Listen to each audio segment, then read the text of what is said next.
What's going on, guys? Welcome back to the Screen Time Continuum. I am Keelan, and I'm here with Nick. What's going on with you, brother? Hey man, happy Wednesday. I am hot and already glistening, ready to talk about this movie. Yes, indeed. Um, it's funny that it's hot, but I still decided to wear a beanie this evening. Um, for whatever reason, this particular room avoided the wave today. I don't know what I did differently, but I'm glad I did it. With that being said, we are moving into a review of the movie titled The Day Shift. The Day Shift is a 2022 movie that is currently showing on Netflix. It's starring Jamie Foxx and an ensemble cast, in my opinion. I mean, I want to say even the smaller role people were somewhat notable faces. I want to actually, when I think about it, only one person in this entire movie had a notable face and I couldn't find his name, and then I realized he wasn't notable, and that's the boss of the union. But I mean, not saying that as a gripe towards him as an actor, but I didn't recognize him in anything. Stopping there and moving to the Day Shift overall. If you guys have not seen the Day Shift, go ahead and back out now. The movie kind of just came out, I think, within the last week or two. I couldn't find the exact day of the release, which is not something I usually can't find. It's usually like right there in the top. But I know it came out within the last week or two. Movie has not been out long. Again, it's starring Jamie Foxx. You'll see a couple of people you notice like Snoop Dogg, Megan Good, Dave Franco. But again, I could go on and on with the different faces and people. Um, I'll just go through that as we get into the characters because the characters were as notable as the people that played them. With that being said, Nick, what did you think of Day Shift? Uh, well, I like Jamie Foxx and I like vampire movies. I should have liked this movie.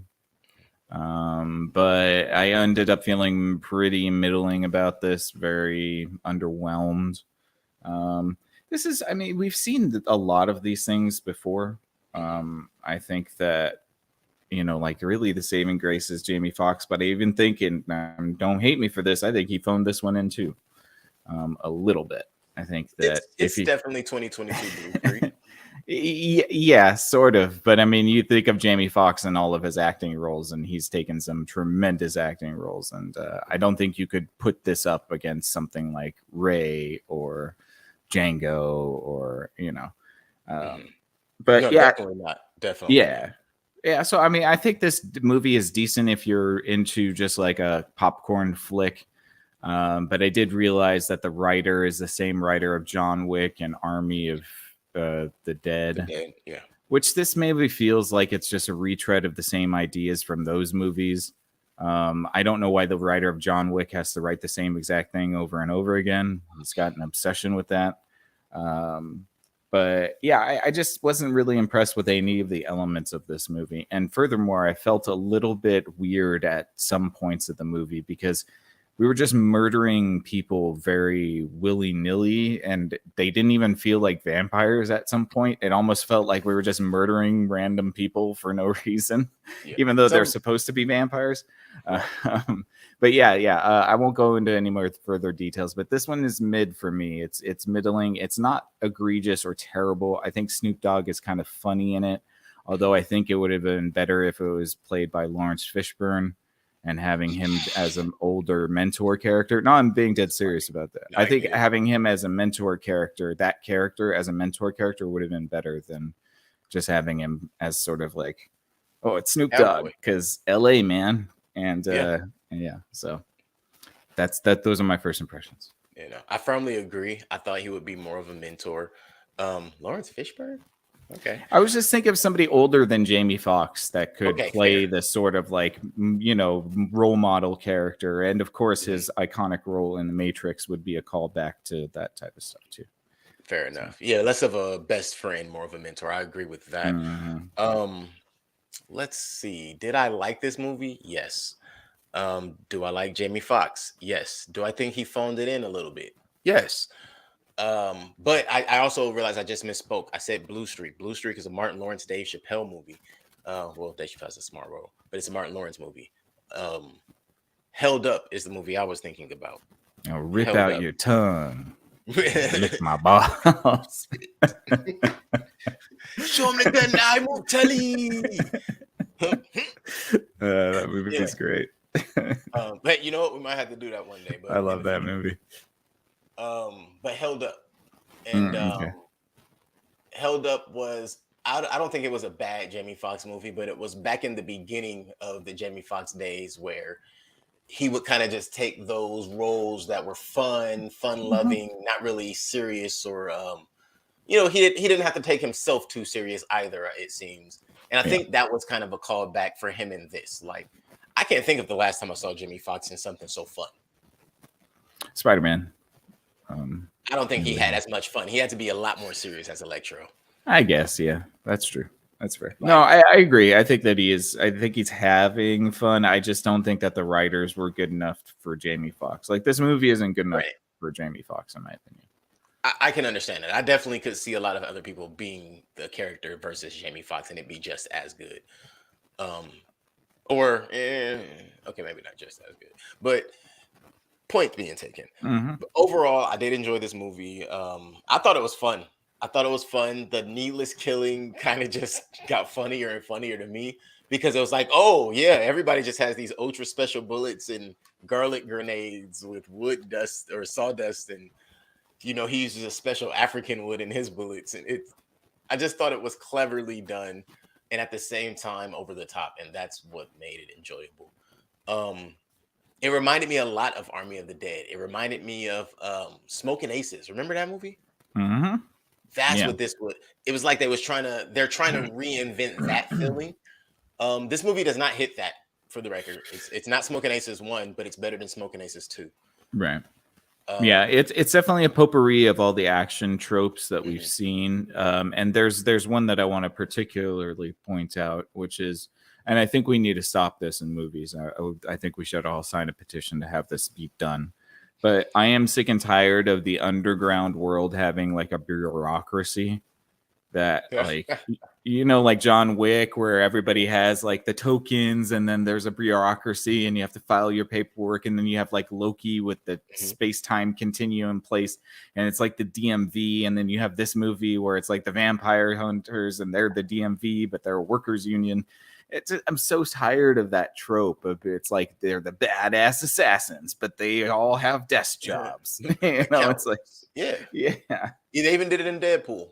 And yes, they did. They did. A little bit on the grungier side. Yeah, only for certain characters they had to actually push the paperwork. But no, I agree. I do think Mr. and Mrs. Smith kind of destroyed the allure of being able to just be a fucking assassin, dude. Right. Can we not just be killers? The last movie that probably did that very well was oh wow, it just blanked me out. But Angelina Jolie was in that too. Wanted. Was it Wanted? The one where they were curving bullets? Yeah. Okay, so Wanted nailed it pretty well. Yeah, exactly. But it's Wanted, it's Kingsman, it's John Wick, it's all of that stuff. But Wanted and Kingsman, I think, were the last two to kind of still nail the formula without being cheesy. Yeah. And even Wanted was a little bit cheesy, but that was okay. I think that was fine. Kingsman was a little cheesy, and that was okay too. I just feel like there's a lot of retread in this movie, and not a whole lot of new stuff that I hadn't seen before. Like, I mean, how many times are we going to see the screw up dad who has a disappointed ex-wife who's going to threaten to take the child away? Like that could ever happen. Right. I mean, this isn't Liar Liar in 1997. I will say the difference in this one is he actually gets the woman back. That usually never happens. Yes, that is true. Usually you don't get the woman back, right? Which means he never lost her. But yes, another discussion. Right. So it means that there was no drama to begin with because, he could have just moved with them. It seems as if he was only gone for a couple of months because he was staying in a hotel or a motel, Holiday Inn. No, but yeah, it didn't seem like he was gone permanently. No, and the only way that you know that he's a bad father is actually if you listen to, if you have the subtitles on when the little girl's waiting to get it picked up from school, because the teacher is having a conversation off screen about how bad of a dad he is. But you Yes. can't hear that. You can only see it in the subtitles of the Oh, movie. I heard it. I heard Okay, it. okay. Maybe I had my Yeah. TV up too loud then. Maybe I need to turn mine up. That's probably what it was. But yeah, just because like, oh, okay, so yeah, he's late all the time. He's a bad dad, but he's the fun guy, you know. And then his wife is frustrated with him because he's a buffoon, doesn't know how to do anything right, and it's just like, ah, God. Yeah, I also Just feel seen like that. I guess we're a little bit past first impressions now. Yeah. I do feel like the apex and the explanation for everything could have went a little longer. It could have went a little further. Um, let's just jump straight into it. So basically, we're introduced to Bud. Bud is a vampire killer, and initially we see him kill an old lady. Bad idea, but and her husband or whomever that was, who seemed like a much younger man. But hey, whatever. But right after that, we're introduced to the entire cast. Like right off the bat, we meet Audrey. We see Audrey is like mafioso real estate type vampire. She's in charge and she's ready to take shit over. Audrey was so stereotypical, dude. Oh, Like 1,000%. like these people are trying to write like a Latina woman, and they're like, I know how we can tell the audience that she's Latina. Let's make sure that every sentence she has in this movie begins or ends with a Spanish word. So you guys know that she's Latina, okay? So you guys know. Because And when she's she gonna says, when she's kissed, don't mess with me, cabron, that means she's Latina. You know, just so you don't she's forget. Latina. What was funny to me was like, okay, so she's speaking. Does she speak Spanish or does she speak old Latin? Make up your mind. Right. Yeah. As a vampire, she might And speak. she's old yeah, Latin. and that's exactly what I was like. She's Yeah. a vampire, so she's like That would have been old better. Aztec. That would Yeah, have like been if she's like better. the Yeah. old Aztec type. She's been around that long. She shouldn't be speaking no modern Spanish. She should That's only true. be speaking Latin, especially when she talking about killing.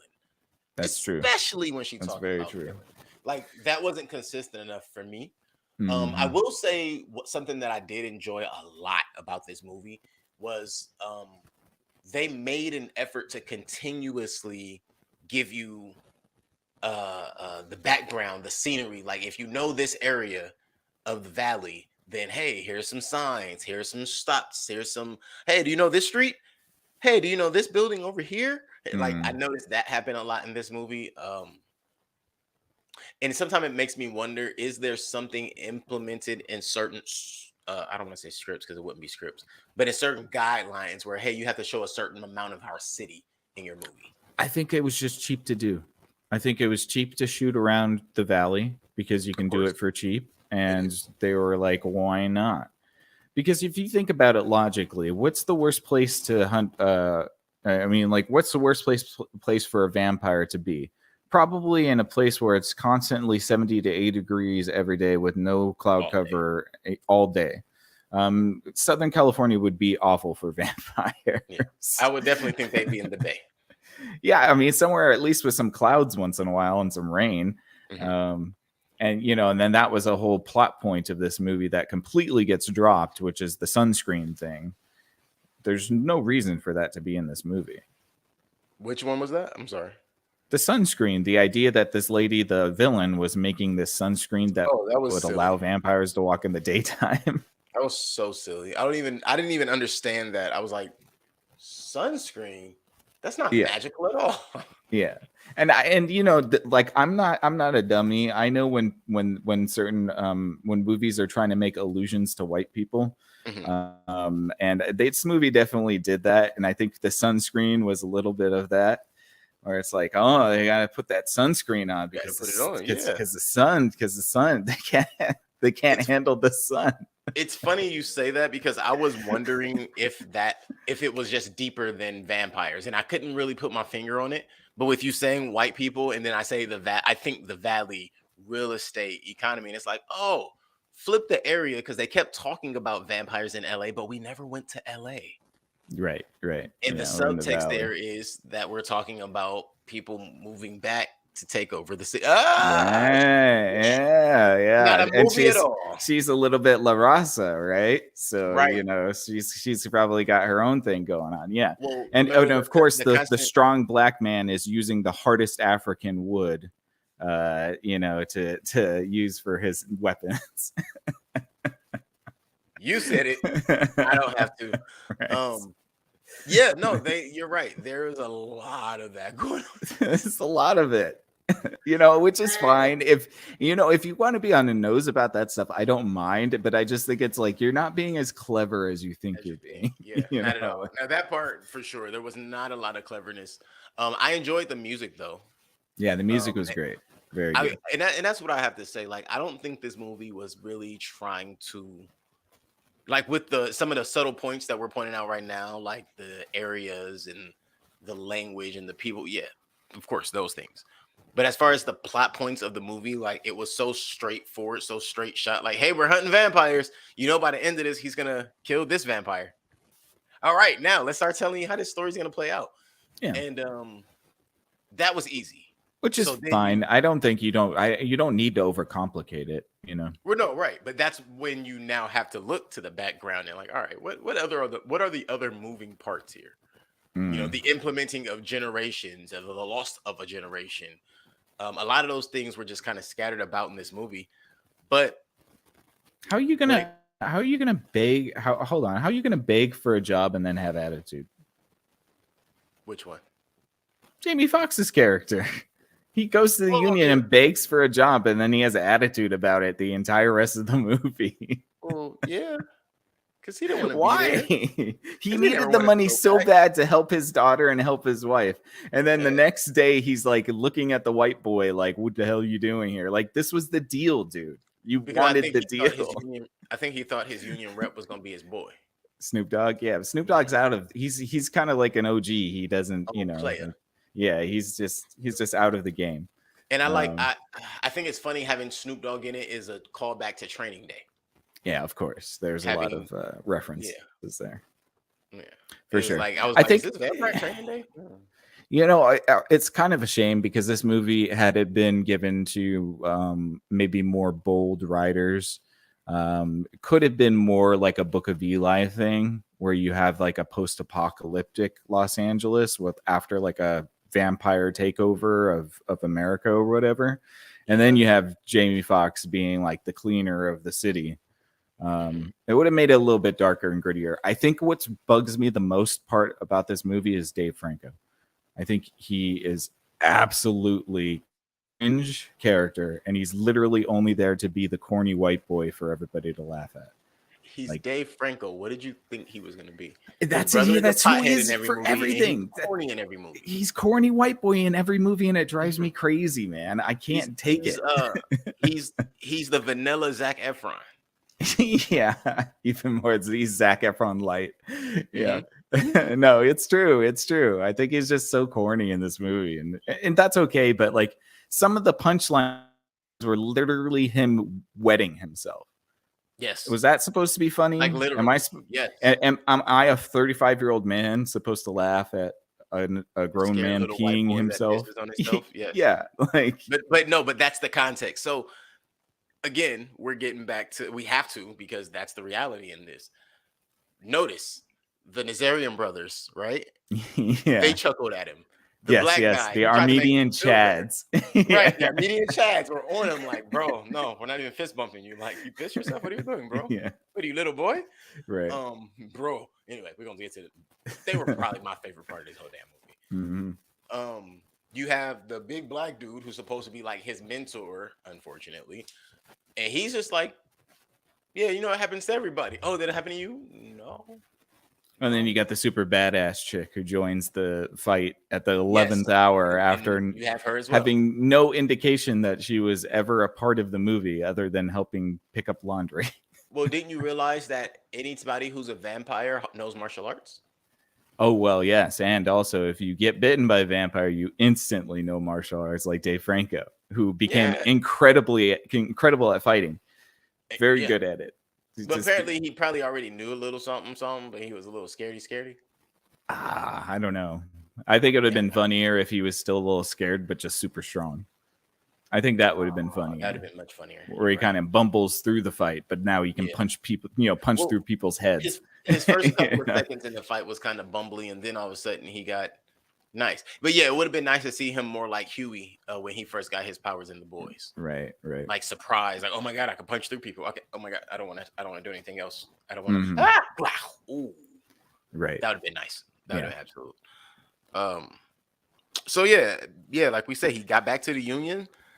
Do you think Seeger is valid in like his disdain for this dude, or does he just not care that he does what it takes to get the job done? Well, first of all, there's a lot of suspension of disbelief you have to have about this movie working in the first place. How are vampires existing yet the public doesn't know about them? And why isn't it not a governmental organization that's hunting these vampires? Like Naivete. Okay, I guess, but it's like, but like in this movie also tries to be a little bit Constantine, right? So it's like in Constantine, it makes sense because you have somebody that can see past the veil, Right. So you can see these things that aren't, like normal people can't see. But why wouldn't the world know about vampires? Well, the same reason that people think drugs don't exist in their neighborhood. I guess. Yeah, that'd be a hard thing to which makes some sense, and it does feel vindicated. Then to answer your question, it does seem vindicated that the boss didn't like him because he seemed like a loose cannon. Loose cannon, yeah. Yeah, and if you got to keep it up under wraps, if part of the job is keeping this all under wraps because the public doesn't know about vampires, then this guy is kind of a liability. I agree with that, and that's one of the things in these movies that I think they have to get rid of. Stop making the public seem so naive. Right. Like, yeah, or just address it in some way. So like there's this movie called 30 Days of Night. Something like that. Where it's basically a vampire movie that takes place in Alaska, where it's like dark for 6 months of the year and then light for 6 months of the year. Like that's a cool, interesting way of playing with old lore with more modern takes. And I just wonder why they didn't, because in Army of the Dead, everybody knew about zombies. Right. So it would seem that this would be another world in which everybody knew about the vampires. And that woman might have added a little bit more gravity to the situation, I think. Yeah, no, this movie was probably a little too light for the balance, but and that's what made me really think like a guy like Jamie Foxx would lean towards this because of the gravity of his work, how much he's been doing over the last umpteen years. I really think that this was one of those movies that if it were any more serious, we probably wouldn't have gotten Jamie Foxx in it. No, and I honestly don't think that we should have, to be honest. I don't think that his talents are especially utilized in this movie. No, he's very Pinky in the Brain with Dave Franco. Yeah, kind of, but he's not like he doesn't have like he's kind of trying to do the Denzel thing in Training Day, where he's the veteran who teaches the rookie the ropes. Yeah. But I don't know, they just had this very super bad-esque way of speaking at each other really fast. We've talked about this before. It's like people think comedy is people that talk to each other fast, when it's not. And so I don't know. I didn't feel the chemistry all that much. I think this movie would have been better served as like maybe not at all, or do something better, created more in-depth worlds. Like this all feels very surface. I don't know why vampires exist. I don't know why the public doesn't know about them. You tell me that there are 5 different types of vampires, but we don't know very much about any of them. You can't tell the difference unless you tell us there's a difference. Right, exactly. We should be able to see a difference. I should know that the only vampire is a specific one is the spider because they contort. Right. They twist around, which is the only real cool element I felt about this movie was the opening scene with the old lady. The contortion action was kind of cool. It's interesting way to see a fight, Yeah, it was definitely new for a vampire. Yeah, absolutely. And I think that was a cool concept. I just don't feel like they dug into it. Like, why is an uber vampire, You know, what's a spider Why are vampire? they so human-like? Why are there Southern and Eastern? Why didn't they like each other? You didn't tell Mhm. us. You know. South side, west side, they Bloods and Crips. And that's why I like how he said that. Like they're not Bloods and Crips. They're just Right. vampires. Right. Also, so what we were saying about Audrey, El Jefe, that whole El Jefe story that kept getting told. And then when it turns in and she is clearly one of the older living bad boy, you know, like the baddest on this thing. No more reference to El Jefe, no more reference to her being, you know, the top dog. And it's like, oh, now that we know she is, we don't have to talk about it. It's just known. Like that's Well, the only reference is the visual reference of the Olmec temple that is apparently under the valley somewhere. yeah, but apparently it's only a tunnel and one room.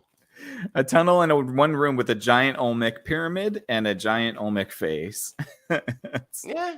I don't know how it was big, but I don't know. I wouldn't call it giant. And I think that's why for me, I was like, if you're gonna go underground and have a buried temple, like no, make it a real sacred room of some sort. At least have Make some it where booby you traps or bury something. something. Yeah. No, Who has a temple without booby traps? Come on. apparently vampires Yeah, apparently. Yeah. in the valley. Right. And I'm sorry, we never established that silver gives off the burning effect that they tried to insinuate because Never happened. yeah, what's his name? Bud's silver wire, you know, garrote is like it shouldn't work that way unless you establish that silver literally slices through them. Right. If They unless never it slices established through them that. like hot laser. Like in True Blood, that would happen, but it actually takes a long time in True Blood for it to go through them. Like it'll just sit there like for a very long time. It burns through them. I think doesn't it take like weeks? Yeah. But they can't move when it's on them. Yeah. It's like that would be the torture, and then they would take it off of them, and all right, well, back to what you were doing. Like, whoa, but you just left that chain on him for like 10 years. Right. So yeah, no, I know exactly what you mean, and I think that's why I want to say around the time he started questioning him about the rule book, that's when I was like, oh yeah, I can't take this serious. Yeah. Because the murderer is never sitting there asking the bookworm about all of these things to make sure that they're up to par. Like you're usually asking them that kind of stuff to misdirect them and to get them away from you while you're trying to do your job. But they were really being buddies, and I'm not mad at that. I want to make that clear. I know that's probably one thing I'm gonna sound like I'm attacking a lot right now is the whole buddy flick aspect of it. But as much as we are kind of tired of certain cliches, the buddyism is one of those things. Can we go back to partners that hate each other? I think that would be better. Yeah. Also, just like not. There's always a guy. There's always like it's the straight man and the wacky guy, right? You know, like, and I just always feel like they always make the wacky guy wackier and wackier and wackier. And Dave Franco is a joke. This entire movie, his whole existence is to be laughed at. But he got to be in a movie with Jamie Foxx, so he didn't mind. Yeah, that's fine. But I mean, I mind as an audience member because it's kind of insulting to me to watch a character only exist just to be a P joke. Multiple P jokes. Three P jokes. 3. Well, 4 if you count the non-P joke. That's right. Yeah. So it's him saying he might have shit himself. Yes, absolutely. Right. Yeah. So, you know, I don't know. But, you know, the greatest part of this movie is that it could have been over. And I don't know if you picked up on this, but there was a moment in this movie where everything could have been resolved. And it's when they go to the Russians, you know, like the Russian pawn shop guy, and he's dead. What's next to him on the desk? His teeth? A literal filing cabinet full of vampire fangs. Oh, snap. That would have been more than enough money for everybody. You're right. We're talking about a dude that only needs $10,000 to make his wife not leave him for some reason. If $10,000 is the only reason your wife is leaving you, there might be a bigger problem. Well, apparently they were already broken up. She was leaving town if she didn't get 10,000. I think if 10,000 got her to stay and she was already committed to leaving, something is definitely wrong, and she never planned on leaving. Maybe. Right. Exactly. That's true. That's true. She know how to get him. Right. I also love that she has that beautiful house in Simi Valley, and she talk about how she don't got money. Where did this house come Bud from? made that. Bud got that house with vampire hunter money. Don't you know? Right. Right. Okay. That's Yeah. pool cleaning money right there. Yeah. I love that. It was like, yeah, I want to take the house, but I can't afford it, so I'm going to sell your house. I'm also And then I'm curious to going to know take how your much. daughter away. Right? How much does she think that pool cleaners make? Because that's a big old house in the middle of Simi Valley. Yeah, you never asked any questions about that, huh? Mm-mm. I Yeah. only know. I heard people got to work in television and stuff like that to buy houses out in Simi Valley. It's not cheap, that's for sure. And I'm not even being funny. That's really the type of things I heard. Like, oh, you want a house in Simi Valley? It's gonna run you about this much. Oh yeah, yeah. It's not cheap. Very hot. And Not you cheap. find out that's like a condo or a townhouse. That's not even like a Oh yeah. standalone. Man. So yeah, I could only imagine. Um, Something I thought was very cool. Audrey's ability to sniff and sense things because of her age, like her heightened abilities. hmm Um, she could clearly smell memories from the fangs of another vampire. It would seem as though, which is Yeah, cool. I think it's always interesting when people expound on like the ancient vampire powers. I just also think that we've given so many powers to vampires. It's like, what can't they do? yeah, true. And like, They can't be it's human. it's so unbelievable that the lead vampire could be decapitated when James Franco couldn't. This is fair. She wasn't a uber vampire, She's an uber vampire and obviously very old. You right? know, why can't she be decapitated? I mean, I Well, know that he apparently, follows up the decapitation, so I guess that's fine. well, yeah. So actually, I believe it was you have to also remove their fangs. So even after he cut off, so who we find out later is the daughter. But after he cuts off their heads, I guess if he doesn't remove their teeth in a certain period of time, they reanimate. Not all of them. Not all of it. They made it very clear that only Well, no, only the uber some. vampires. Yeah, the uber Only the uber vampires can. vampires. Yeah. So that's why I'm thinking Seth survived because he didn't remove his fangs fast enough. So when he started reanimating, he allowed him to pull himself back together. When he cut off her head, he immediately probably removed her fangs. But I agree that with her being an ancient, I would think that even with her head being severed in that manner, her body would have still been animated literally until the moment he removed both fangs. Yeah. And who's paying this money? What use are vampire fangs? Wouldn't it have been cool if you attached this to a drug market where It would vampire be, fangs get yeah, ground up and then they're used as a some kind of a drug? drug. Yeah. That was Or a if they were that trying was to a make superhumans on the black literally market. that took me 2 seconds to connect those dots and make it an actual story that works. There's no reason that vampire fangs are lucrative. Hmm. You know, they don't give any valid reason aside from we hunt vampires and we get paid for teeth. Yeah, Huh. which are just gonna rot away eventually. You know That's what? Because they know we need to know, we'll probably get a part 2. Damn it. ground vampire teeth. Ground, There you go. ground vampire dust. Put it in my Pepto. Yeah, but see, that's something True Blood already did, where they used it, where they find out that vampires' blood is actually an incredible psychedelic, and people start to get addicted to it. Do I remember that? I think I Yeah, vaguely remember that. I mean, True Blood is really trashy TV, but it's got some good elements in it. That's for sure. It was. I remember it was good when it was on. It's just been Yeah. a while, so I'm really like. I think I do remember that being a thing. Mhm. And for the record, when it came out, there wasn't much like it. Yeah. It's, No, it's not like absolutely. today. If True Right. Blood came out today, it would just be another drop in the bucket. But Yeah, it'd be an eye roll. yeah, Yeah. that was like 13, 15 years ago. Oh yeah, that was fresh to the market. Um, so yeah, with that, we already talked about Big J, we who is Snoop Dogg, Joss, who is the wife. Um, yeah, it's not really a deep story. It's not really much to say again, but he's a vampire hunter. His ex-wife doesn't know he's a vampire hunter. His daughter doesn't know. But when he has to save their life after killing the head vampire's daughter, yeah, everybody now knows vampires are real. He has to hunt them, and the desk jockey that gets stuck with him turns into a vampire, but he's strong enough to survive and help. that's pretty much this whole movie. So is he going to work for the Union still as a I'm vampire? thinking yes. I think that's exactly. I think what he's just going to go with that familiar chick. They're just going to have, you know, like a nice little domestic life with each other.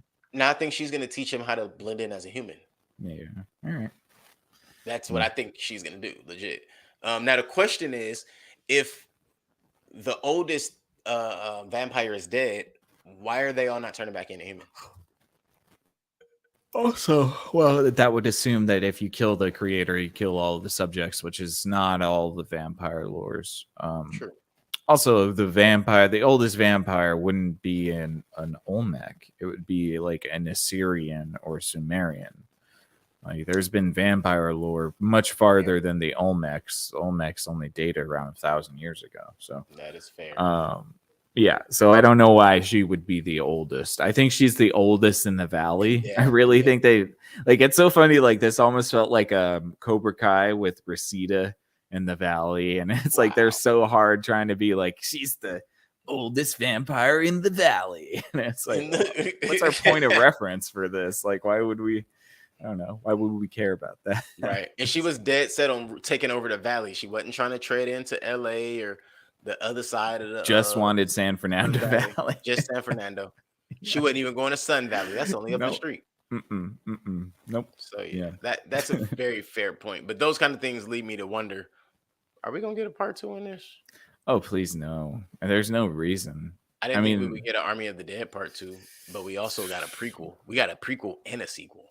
And it's the same writer. So apparently this guy just keeps getting work to write the same things over and over again. So probably we keep watching them, so he keeps getting told it works. They keep tricking us, man. I saw Jamie Foxx and I was like, this has got to be decent. I saw Jamie Foxx. I saw the trailer on mute, and I saw Snoop Dogg, and then I saw Megan Good and the things. Saw a bunch of the other actors, the guys that played in the Zarian Brothers. I was like, oh, this is gonna be good and funny. I'm down. To be fair, none of the actors are really at fault here, except for maybe Dave Franco, just because I don't like him. But none of the actors did a bad job. You know, Dave Franco might not be the most likable actor, but as far as this character, he didn't do bad. No, he didn't do it bad because it's written for him, because that's just the way he is in every movie. But yeah, I agree. You know, I don't think none of the actors did anything terribly. I just don't think that they were given a whole lot. Like, you know, I feel like Jamie Foxx wanted this to be a more serious character. And it just didn't end up being that serious. It was all just trying to be funny, even though I don't think I laughed at all. Really? I'm not sure. Yeah. I had quite a bit. Ha. Right. Couple of like that's stupid. But you know, I had some chuckles. It wasn't bust your side open laughs though. But again, I have to say, I remember coming up, there were a lot of these type of movies where you're really middle of the road emotionally. It's not quite a Saturday afternoon movie, you know what I mean? But it's also not, hey, let's go out to the theaters type of a film. And it's not something that you're going to be like, oh, this is awful, worst movie ever. So yeah, I mean, it's no Reminiscence or, you know, like, you know, The Empty Man. Reminiscent. Jeez, I forgot about that movie. That might, you know what, we might have to change some ratings. Maybe The Empty Man is higher than we say. We keep saying that, man. I told you, Empty Man's gonna have some sort of renaissance. At some point, we're just gonna be like, that. We can't hate this movie anymore. It's a cult classic. That's okay. So that's what happened. Is it became like one of those cult movies? Now I wouldn't say it's a classic, but it became a cult movie. Right. And I think that's what we can't, because we hear about it still once in a while. And it's like, oh, people know about that? It's our low bar, and I think we're fond of it because it's our low bar. But what's amazing to me is that the longer we do this show, the more the potential that we find something worse than that movie. Absolutely. So it's really it's just an inevitability that Empty Man will not be our least favorite movie. Yeah, it's eventually gonna definitely be like number 3 somehow. Right. Or 3 from the bottom. Yes, 3 from the bottom. So yeah, basically they're riding around. Bud finds the runs into the Nazarian brothers. This is when really, to me, the action of this movie, and it wasn't really action, but the action scenes of this movie were fun. And if you ask me, that's what kept me. That's what kept me interested. Every time I'll be like, all right, where are we going with this? Guns start getting blazing, heads start getting chopped off, blood hitting. I wouldn't say squirting, but splattering a little here and there. And just some fun, cool moves. Do I think anybody in this movie can fight in real life? No, not Definitely at all. not. Yeah. Do I think anybody in this movie did their own stunts? No, Well, definitely funny not. enough, this guy, the guy who directed this, is the stunt choreographer for a lot of movies, including John Mm. Wick. So that's Oh why we're wow. seeing so many parallels with John Wick and all these other movies. It's because this is his directorial debut, but he's a stunt Okay. coordinator. So um, Okay. So that's yeah, his thing. yeah, that's his thing. The stunts were decent. I think the most compelling stunt pieces were with the spider vampires, the Mhm. ones that did contortion, because it's just unusual to see that. I think a lot Right. of the gun stuff, just like my eyes gloss over when everybody's shooting, pew pew pew pew pew. Nobody's dying. Nobody's like getting hurt. It's just like bang bang bang everywhere. It's just bang bang bang. It's like, what are we doing here? Haven't Can you ever somebody been to just a start gun range? punching That's what people? happens. Nothing shoots back in the gun range because you're shooting at paper. I just felt like we were really heavy on the relying on the guns. That's why it was kind of nice to see like the Armenian guys use like swords at some points, and other methods of defeating the vampires, because it got real gun heavy for a while. Yeah. Yeah. The Nazarian brothers having their axes and their spikes or their pick spikes. Yeah, spikes. Um, the garlic bombs or garlic sawdust bombs. Something, yeah. Yeah, all of those kind of things definitely made this more enjoyable. If they had just stuck to guns, I agree that would have been a little weird. Um, Seeing a little bit of hand to hand here and there. I didn't like the fact that Jamie Foxx clearly could go hand in hand with any vampire. Um, Yeah. that was a little weird. It's a, But it's just a, it's a bit jarring. Yeah. yeah, if it were just a couple he was able to go hand in hand with, all right, fine. But it was like, come on, bud, everybody you could go hand in hand with except for the boss. Every single one, basically. Yeah. Mhm. Yeah. It was a Even little the bit second weird. in command, like, come on, he's way too old for you to be going hand in hand with. Well, and that's why Blade works, right? Because Yeah, Blade is a daywalker, so you believe that when he's fighting vampires, he can take a beating because because he's he's a got vampire. their strength too. Yeah, Yeah, yeah, yeah, absolute. So, yeah, for the most part, I enjoyed this movie for the fact of it trying to be a fun film because that's what it was really working on being. Um, but I'll leave my final review for how I feel about the other shit. Um, which yeah, we're almost at. So yeah, I mean, they get through it. We find out Audrey's the big bad. Everything seems kind of cool for once. But gets back into the union. But then we find out that Audrey definitely has already found him, which I think she found him way too fast. yeah. There was no, yeah, right. There's no explanation to how fast she found him. Yeah, exactly. And also, you would think, and again, if we're going to get into vampire lore, there's so much dense vampire lore. You would also think that somebody like Audrey, who has lived for so long, would not give two shits about any children that she had. Well, apparently that was the only thing she was still attached to. Because remember, the story of Yes. why her daughter was so old is when she came over here originally, as old as she is, she had to leave her daughter behind. So that's the other thing. They're from somewhere else, but they never really made it clear where they were from. I'm assuming the hint was they were from Mexico. Right. Yeah. Of course. Which I thought was lame. Like, no, give us some real context there. Yeah. But by the time they went back to get her, it's like, wait, you're a vampire. What do you mean when you went back to get her? Yeah. So And why? Yeah. Why would you wait until she's 80 years old to go right. change her? Yeah. Like she made it that far. Leave her. Yeah. Right. Yeah. I don't know. It just doesn't make a whole lot of sense. Normally, vampires don't have those connections. I guess because her daughter was a vampire, maybe then you could justify it. But I don't know. Like everybody was just so flippant about killing in this movie. Like, to me, there are certain points where I felt like this whole movie was taking place in a parallel dimension where nobody else in the public could see our characters or see what they were doing. Nobody saw car crashes and blowing up and explosions and gunfights. Oh, if you look in the background, there are people running out of the way for sure. I guess, but it's like, why wouldn't there be any sort of response to all of this chaos that's happening? Where's the PD happening and stuff? Where's the PD? At least you would see like some sirens or something, Right, at least have them get crashed into and blown up or something. That's why I think a post-apocalyptic world where the sort of society has fallen apart and vampires have sort of overrun Los Angeles, that would have been cool. You could have seen that. It would explain the lack of response from everybody around. Yeah, absolutely. Like, there's easy ways, if you just think about this for a little bit, there's easy ways to just tighten up that story where it's not like makes no sense. Why are you in a gunfight chase with your daughter in the truck? Oh, because he's a badass, don't you know? He's a badass, yes. Because every badass would be like, here, put your headphones on and play your Mario Kart. Just don't tell your mama. Yeah. No wonder she's leaving to Florida. I mean, you were looking for the other shoe to drop. Yeah, maybe that's what it was. Maybe she's been taking her on too many missions. Right.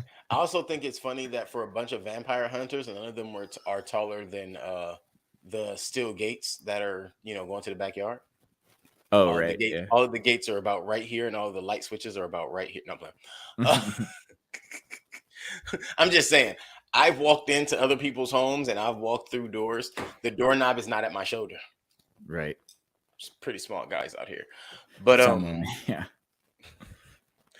But overall, as we're treading through the movie, like, it's just certain things never got explained. The cohabitating thing, right? Right. They're all nesting in the same spot. That's not normal. Why would we have this and this and this? Okay, clearly it's because of what was her name? Audrey. But can we know why? Like, what is she trying to get accomplished? Because she never really said what was going on between all of the different types of vampires. She just said that she was moving everybody into LA to take over the valley because she wants to take over the valley with vampires. Because that's where they were treated like gods before. Like, make this make sense. Right. Like, vampires originated in the San Fernando Valley. Yeah, vampires were bitten, and the first thing they would do is they wake up like, bro. Yeah, you got the munchies, man. Jeez, bro. They'll nibble on a neck later. Right? I was about to say, we're running out of necks, man. Yeah. And it's weird because, I know we're playing into that stereotype, but it is what it is. It exists for a reason. I don't make any denial that I have a Californian accent. That's for sure. Oh, we all do. I'm pretty sure that never mind. I don't have to be pretty sure. I can just tell you all the jokes that I hear when I speak and I'm in other places. It makes me feel away, man. It's like, you guys really do sound like you guys live on the beach. What? I don't even know. This is how I talk. Right now. Yeah, right. Exactly. Like, this is how I sound. I don't know what that means. Thanks. But no thanks. So yeah. They never explained why they were cohabitating, but then right at the birthday party, Audrey sends all of her goons after Bud and his daughter, which is what you were just talking about, him and his daughter in the scene.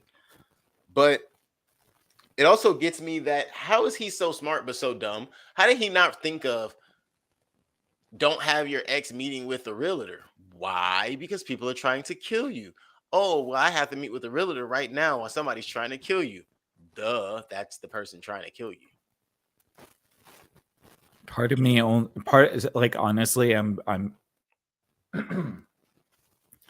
I'm kind of convinced that part of the only reason that Audrey's profession is realtors is so that the movie can have a reason for her to kidnap the wife. Yeah. I mean, there's no other reason for Audrey to be a realtor. Well, so she could take over the territory. but she's a vampire that's assumedly thousands of years old with an army of vampires that she has. There's no reason that she needs to have a real estate company so she can move vampires in. Who's buying the houses, by the way? Are the vampires aren't? She clearly is putting like 20 vampires in a house. Mhm. Who's paying for the houses? I guess the humans that they're turning. Oh, okay. That's a good one. That's a Because good I'm one. thinking when she says she's trying to take over, it's not just moving them all in; it's also making new ones. Maybe that would have been good if that was actually fleshed out. I could see that where that's a decent enough strategy. Yeah.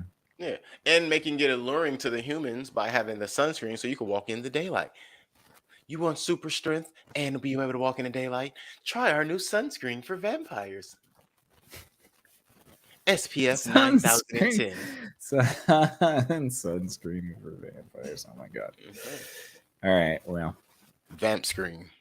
Mm-hmm. So yeah, long story. Bud's neighbor turns in to be a familiar. She also is the person who initially set him up, so I'm not sure why he would want to work with her, but he does. She helps him out. Her and Seth end up killing the number 2 vampire, which made no sense to me because, yep, I would assume he could just slam y'all together and be over with that. But then we turn around and Bud outsmarts the boss lady. Mm-hmm. Saves his family. Big J apparently set itself ablaze with a suicide daylight bomb. But we see him at the end of the movie getting up out of the sewer, smoking the blunt, and walking away. Yeah, because they can't kill Snoop Dogg. Can't kill Snoop Dogg. Right. Because, one thing he loves about LA is all the vampires. Now, I thought that was a clever line, but I also thought it was misplaced. Yeah, I think Snoop Dogg's in there just to pander to people. I mean, like, look, I don't dislike Snoop Dogg at all. I think he's very charismatic, but it seems but I know like he'll do a song for anybody, so I assume he'll also get a movie for. Yeah, and if he's just doing it for fun, then totally bless him. If he just wanted to be a part of it and have fun, then that's totally cool. But yeah, it does feel like a little bit like, hey, California, right? Hey, weed, right? Huh, bro? Hey, San Fernando Valley. Hey, who's more California than Snoop Dogg, Snoop huh? Dogg. Wait, then who? Snoop Dogg. It's like the fucking member berries, dude. It's just like, oh my god. Yeah, it's so funny. Like we just have Cheech and Chong show up, and then we just round this whole thing out. Man, it's almost like they were only thing missing because we had Tupac and Dr. Dre playing. We had an Ice-T song. We had an Ice Cube song. Body Count played, which I think all of these songs are a credit to Snoop owning Death Row now. Yeah, big time. Thank you for that, Snoop Dogg. Yeah, the licensing for that would have been pretty expensive. Man, it would have been insane. I'm almost sure that they didn't even pay as much on this movie as they would have had to had they not been able to get that licensing through a generous fellow like Snoop. That was probably part of his payment, him being in the movie. Oh no, I'm sure they gave him lots of money. The budget for this is $100 million, so I'm sure he got. Yeah, this movie cost $100 million to make. Jeez. So I'm sure phone died. So I'm sure Snoop got somewhere around the $10 million. Fair. That's a fair, generous for the music and for the appearance and his name recognition adding to it. You got to think that Jamie Foxx probably got 10 to 15. Obviously Dave Franco's not pulling that money, but he probably got 5 though. Maybe 3, maybe 3 or 5. He has a long enough resume where I think just being the second on billing, he would get more than we expect him to get in this particular movie. Yeah, maybe you're right. But it's obvious that Jamie Foxx and Snoop Dogg. It's obvious Jamie Foxx and Snoop Dogg were the highest paid people in this movie. For sure. Yeah. I think Megan Good and Dave Franco made the same check. I could see that. Yeah. For sure. But yeah, so we get to the climax where Bud kind of uses the same move that he did in the beginning to kill the vampire, and it's kind of like, all right, well, I guess that's cool. You're tying it in a bow. Everything comes full circle, but it also felt a little like uninspired. But it works every time. And you know why? It's because you couldn't have a man beating the crap out of a woman. Man, couldn't he just beat up on her? Because she was definitely throwing him around. No, you can't have that in movies. If you notice too, when they were fighting the main vampire or the second vampire, when the girl and Dave Franco fighting the second in command, every time the second in command fought Dave Franco, he beat the crap out of him. But as soon as the girl jumped in, she'd beat the crap out of him, and he wouldn't be able to land a punch on her. What movies do nowadays is very strange, is that they'll have women that are very good fighters but never get hit. Next time you watch a movie, go check it out. They get hit very, very like rarely. And it's usually a comedic hit if they do get hit. Yeah. Like one of those, ooh. Yeah. Ooh, oh, you punched me. Ah. Yeah. Oh man. No, I think I could see that. I don't know. I'm just saying. It's actually funny. Something else that I just thought about. There was a scene in the movie where when he goes to pick up his daughter for the birthday party, right before Audrey attacks him, he saw the pamphlet actually. So he knew Audrey was the realtor. Mm-hmm. He just, I guess, didn't put it together that she was the vampire yet. I guess. Also, was there any indication that anybody was looking for him? No. Well, yes. Yeah. Yes. Troy's teeth saying Bud. And then so it was the teeth saying Bud that put him on Fritz. And then right. Okay, gotcha. You're right. Yes. Okay. Yeah. The teeth thing really shook him. Yes, which is when he should have taken all the vampire teeth, sold them, and given to his wife and his daughter, got out of there. But vampires are like Dutch hounds. They can smell you out. They will sniff you out. That's okay. He could at least send his wife and daughter to safety, and they could have bought a mansion. Right. And he could have joined them when he was done. Oh yeah, he could have got out of there soon. Yeah. But chose not to, I guess. I don't know. It's interesting to think to yourself that you think the safest thing to do, and when you're as dangerous as you think you are, the safest thing to do is to keep your kids right next to you while you're having gunfights with vampires. Yeah, it's a bold move, man. It's very bold, very ballsy. All right. Yeah. Well, you got anything else that you wanted to bring up? No. Again, my favorite parts of this movie were the action. Nothing.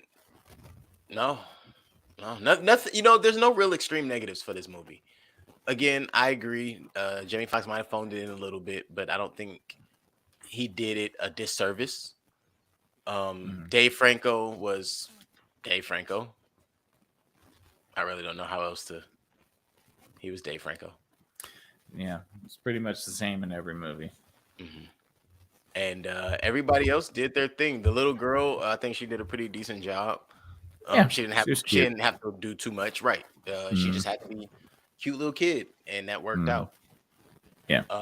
I will say there were a couple of scenes where you couldn't be too sure if somebody was a vampire or just a familiar, and I guess or just a human.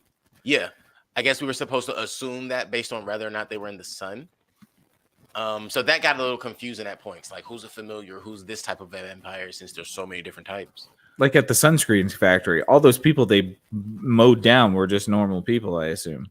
No, just the first two apparently. Were they?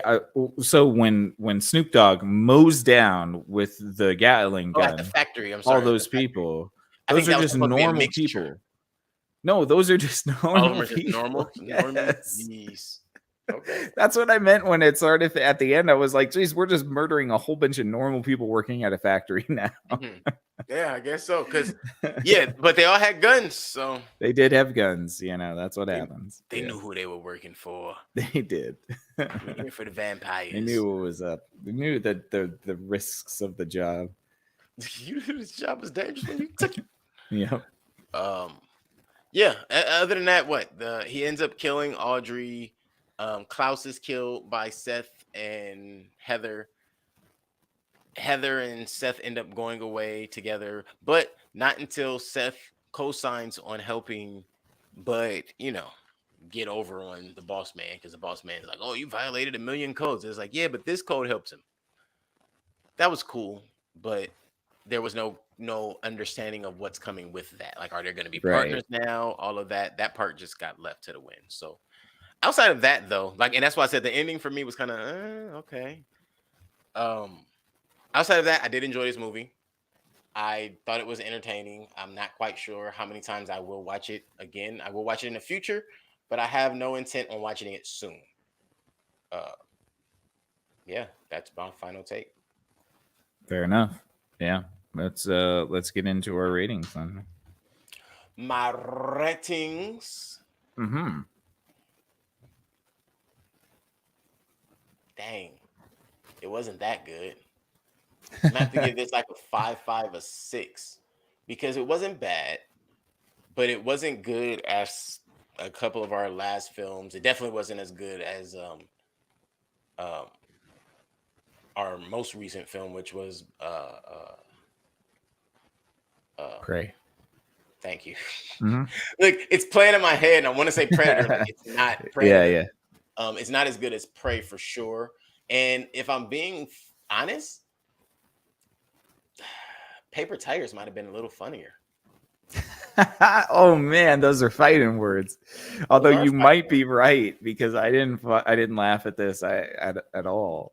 I words. might have chuckled at paper tigers. Yeah. I chuckled a little bit in this, but I think I chuckled a little more at the just lack of seriousness in Paper Tigers. Right. And I would say that I've compared those two based on the fact that this had actual comedians in it. This had actual comedy workers. That's The true. Nazarian brothers, Jamie Foxx. Shit, Snoop Dogg's funny. Mm-hmm.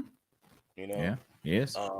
So with that being the case, I would have to compare the two because this should not be on par comedy level with that.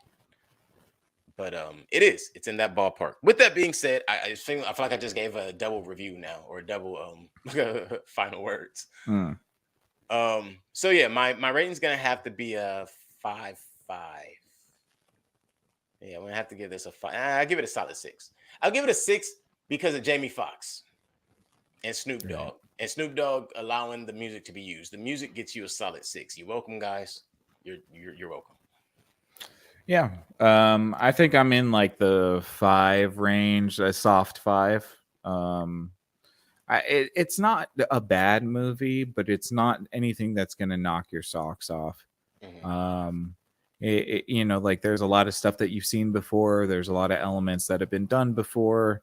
There are some ideas that are decent and interesting. I think you're right. The most solid element of this is the music. And then probably, having Jamie Foxx and Snoop Dogg in it. But yeah, I think it's kind of just middling for me. So I'm going to say it's a 5. It's a 5. It's not going to, you're not going to hate it, but I don't know if you'll love it. So. Yeah, see, year 5 makes me realize this 6 is too high. It's a 5, 5. And that 0.5 is still coming on the music. So I guess it's really a 5, like you say. Because I'm looking at this 6 and I'm like, don't feel good. So yeah, 5, 5 for me. Right. That feels honest. That feels Yeah, which brings it to around a 5.25. So I mean, look, this is something that you could pop on and enjoy and kind of passively watch. You'll probably chuckle once in a while because there's a little bit of element of slapstick in this. Dave Franco is trying. I just don't know if the writing does that super bad thing where they think that just because you're talking fast to each other, it's funny. And I just don't think that that's true. But yeah, I think it's just average. I wanted it to be better, to be honest. I wanted it to be better because I could have seen this take a much darker tone and been like a kind of interesting, cool movie. If they made it set in LA, post-apocalyptic, you have Jamie Foxx that's like, playing actually a more of a serious role. Right. And this is like just like a serious straight action movie. Ooh, I'd be down for that. Right, with you saying that, and they already took his daughter and turned her. And we find out that they made him watch them change her daughter. And then you got a revenge story. Then yes, that would be wow. Yeah, that's a way different movie. Much better. Yeah. I'm excited to go Definitely. see that in theaters, and it's not even real. Right. Yeah, me too. I would see that. I would see that for sure. But yeah, so anyways, that's it for me. Here we are. All right. So, with that being said, yes, that gives us a 5.25, and that is our review of Day Shift here on the Night Shift, aka Screen Time Continuum, your local source for reviews and follow ups of all sorts. We'll be here for you Sundays and Wednesdays, 8:30 p.m. Tune in, or if you're not available on those days at that exact time, still tune in to our pages, all of our channels, anywhere that you could find us. We're on YouTube, Facebook.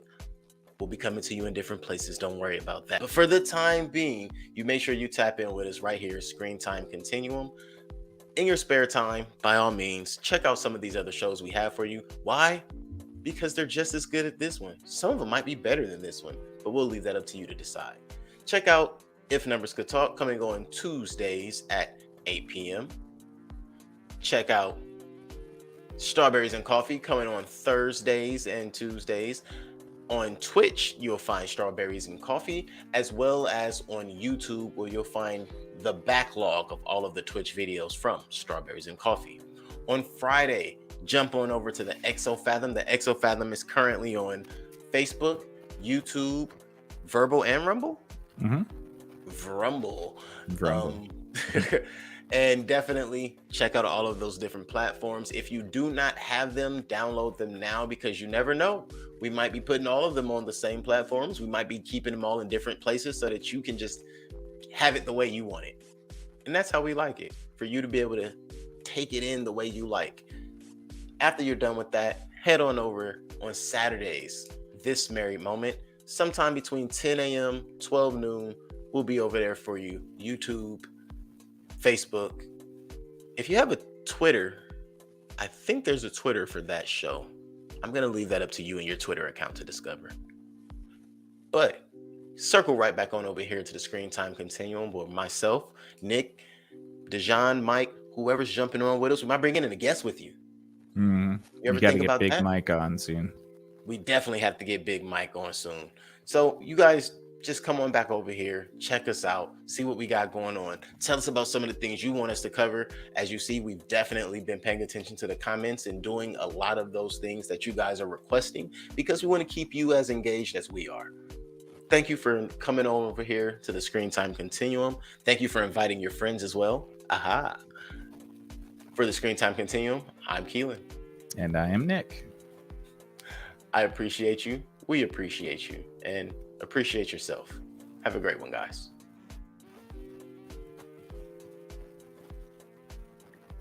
Sometimes I wonder who